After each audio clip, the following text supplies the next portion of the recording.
மக்களே, நாளைக்கு ஒரு குரூஷியலான மேட்ச் தான் ஆர்சிபி அணிக்கு. RCB versus Delhi capitals. ஓகேவா? அந்த மேட்ச்ல ஆர்சிபி அணி புது ஜெர்சி போட்டு விளையாட போறாங்க. புது ஜெர்சியில் வருஷம் வருஷம் போடுற ஜெர்சி தான். கிரீன் கலர், ரெட் கலர்லேருந்து மாற்றி கிரீன் கலர் ஜெர்சி போட போகிறாங்க. Protect the environment. So environment சுற்றுச்சூழலுக்காக ஒரு அவேர்னஸ் கிரியேட் பண்ணுற விதத்தில் ஆர்சிபி காலங்காலமாக பண்ணிட்டு இருக்காங்க. அந்த மேட்ச்சு பெங்களூரில் டெல்லி கேபிட்டல்ஸ்க்கு எதிராக நடக்க போகுது. ஸோ அந்த மேட்ச்சு அவேர்னஸும் மட்டும் இல்லாமல் திரும்பவும் நம்ம வின்னிங் ஸ்ட்ரீக்கை மெயின்டைன் பண்ணணும். நம்ம ஹோம் ஸ்டேடியத்தில் இது வரைக்கும் 3 மேட்ச் ஜெயிச்சிருக்கோம். ஸோ இது 4வது மேட்ச், அதையும் ஜெயிச்சே ஆகணுன்ற ஒரு கட்டாயத்தோடு வருவாங்க.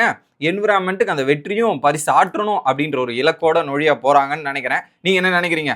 அந்த கிரீன் ஜெர்சி போட்டு ஆர்சிபி அந்த சம்பவத்தை தொடருவாங்கன்னு நினைக்கிறீங்களா?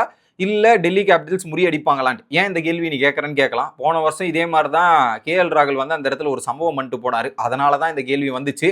உங்களோட கருத்தை கமெண்ட் செக்ஷனில் சொல்லிடுங்க மக்களே.